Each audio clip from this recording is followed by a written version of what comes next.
I know where you live. I live there too. I work faster than AIDS, diabetes, and cancer combined.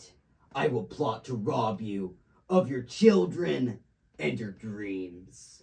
You are scared, and you should be, because I am Autism. Now, it might be shocking, but this is from an ad that actually aired on national television.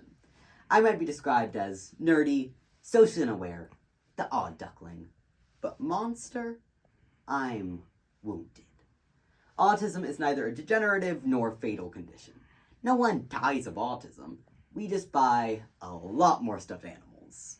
But the rhetoric seen in this ad makes a diagnosis sound like a death sentence. And it wasn't the result of an anti-vaccine agenda from a corrupt politician. This was from a non-profit organization dedicated to aiding the autistic community, known as Autism Speaks.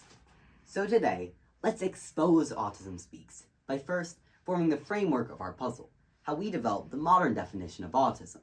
Then, we'll search piece by piece for the organization's messy financial troubles, before finally looking at our completed puzzle of the medical model of disability and see how it was used as a justification to harm the very community they claim to stand for. Now, there would be no Autism Speaks without autism. So, what is autism? Correct, but let's get a bit more specific. Starting in 1943, when Austrian-American psychologist Leo Kanner first found a specific set of abnormal behavior as avoidant eye contact, nonverbal episodes, and meltdowns, labeled early infantile autism. This focus on infancy and childhood development led to panic amongst parents, because no one wanted something wrong with their child. And so, a race for the cure began. Just 1 year later, Austrian physiologist Hans Asperger thought he discovered this cure in the form of eugenics. He found similar traits in children, but these kids were geniuses. It was thought that this phenomenon required a whole new diagnosis, because autistic people couldn't possibly be smart, right? Ouch. During World War II, he collaborated with Nazi scientists to determine which autistic children were worthwhile. However, for the dozens who weren't savants, they would be sent to a Nazi clinic where they would be euthanized. Asperger's became the standard, leading to decades of abuse towards the autistic community. A change wouldn't come until 1973, when psychiatrists Lorna Wing and Judith Gold redefined autism as a spectrum in difficulties in social interaction, communication, and imagination, moving away from eugenics into a broader model still used today. Thanks to their work, by 2007, the year I was born, the term Asperger's would be replaced with autism spectrum disorder. But despite the progress, Autism Speaks, founded just 2 years earlier in 2005, chose to cling to the past. Rather than adopting the emerging model, they revived Hans Asperger's Nazi ideology, promoting a cure-based approach. And this just marked the start of Autism Speaks spending significant time, advertising, and money slowing down progress. Now, we have the framework of our puzzle, but we're still missing some pieces. Autism Speaks is the largest autism nonprofit in the world, bringing in millions of dollars of donations every year. And being a nonprofit, they are legally required to release their tax exemption forms, which show where their money is really going. In 2018, Autism Speaks spent 48% of all funds on awareness and lobbying, which is necessary for a nonprofit. However, we all know that their awareness is in ads demonizing autistic children. And, most concerning, this left a mere 1% of all funds to go towards their family services, which is a crisis call line for autistic adults and grants to families and schools, lessening the load of accommodation. They are spending the least amount on what matters the most: the people.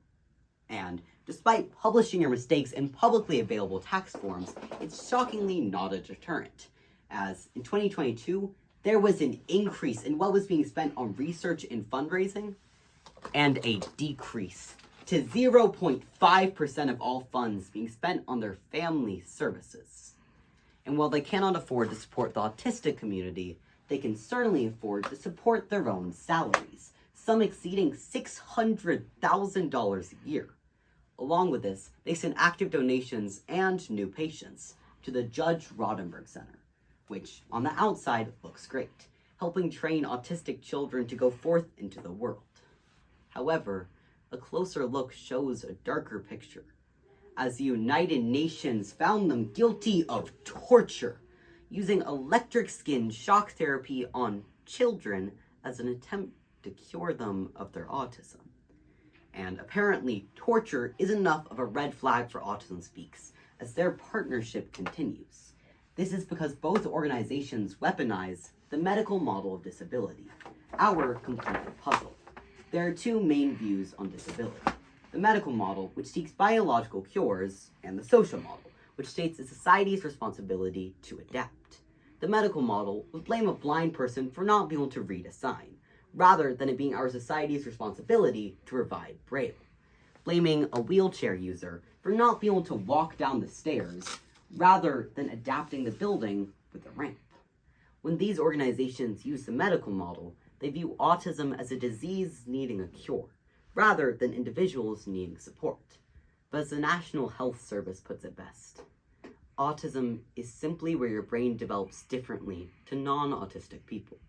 It is not an illness, and there is no cure. Despite this, it wasn't until 2016 that Autism Speaks removed searching for a cure from their main mission statement. And even when they say they're no longer doing so, it still appears in their logo. A puzzle piece, seemingly innocent.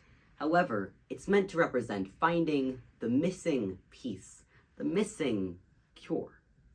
But in their defense, they did listen to the hefty feedback given from the autistic community. They added, wait for it, a gradient. This new splash of color was meant to represent all gender identities across the autism spectrum, which is great, but it wasn't the problem. The problem was the symbol, and it's not just an offhand case of bad graphic design. The issue is also in who is running the organization. Tom Fraser, current chairman of the board of Autism Speaks, recently stated he is excited about Secretary Kennedy's interest in autism. This was in response to RFK Jr.'s recent statement that autism destroys families. These are children who will never pay taxes, never hold down a job, and never play baseball. There goes my career in the major leagues.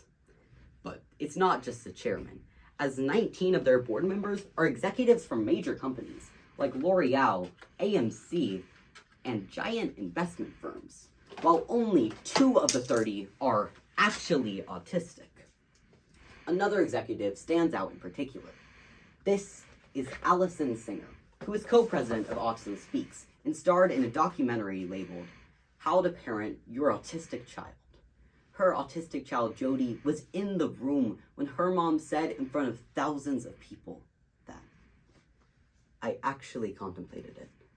I sat in the car for about 15 minutes and considered putting Jody in the front seat and driving off the George Washington Bridge.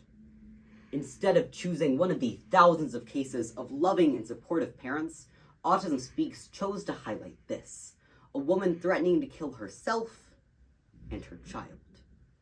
And the real kicker, the only reason she claimed she didn't was because of her neurotypical child at home, Lauren. What does this teach to the thousands of parents watching this, trying to learn how to support their autistic children? It teaches them that their children are less worthy of love than their neurotypical peers and siblings. It teaches us what Autism Speaks stands for. Because today, we have investigated Autism Speaks, and the facts show a corruption running deep within. Whether it's an ignorance of the modern definition of autism, finances putting money into all the wrong wallets, or ads demonizing autistic children. Take it from your favorite autistic speaker. The monster isn't autism.